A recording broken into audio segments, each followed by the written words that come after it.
சொன்னால் பொம்மிநாயகன் எடுத்துக்கிறாரு பொம்மை 2 ரோடு கட்டுவாள் ஐயா. கத்து முடிச்சுக்க கட்டுவாள் அதை யாரு எதிர்ப்பு ஐயா. சொன்னான் அம்மா நக்க சொன்னா சொன்னா கத்த கூதி வச்சு போங்கய்யா. ஏங்க என்ன சொன்னா எங்க மறுத்து கடுத்துல எப்படி சேர்ப்பட ஏங்க பாருங்க முடிச்சுக்கொள்ள ஒரு இடம் கொடுக்க முடியாதுங்க. ஆலாமரத்துக்கு போக சொன்னாரா? ஏய் ஆலாமரத்துல இருக்கக்கூடிய விஷயம் இவனுக்கு தெரியுமா? அங்க என்ன இருக்கிறது? அது யாரை சொன்னா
எடுத்துக்கிறாரு பொம்மை 2 ரோடு கட்டுவாள் ஐயா.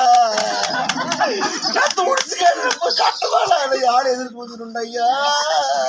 சொன்னான் அம்மா நக்க சொன்னா சொன்னா கத்த கூதி வச்சு போங்கய்யா. ஏங்க என்ன சொன்னா எங்க மறுத்து கடுத்துல எப்படி சேர்ப்பட ஏங்க பாருங்க முடிச்சுக்கொள்ள ஒரு இடம் கொடுக்க முடியாதுங்க. ஆலாமரத்துக்கு போக சொன்னாரா? ஏய் ஆலாமரத்துல இருக்கக்கூடிய விஷயம் இவனுக்கு தெரியுமா? அங்க என்ன இருக்கிறது? அது யாரை சொன்னா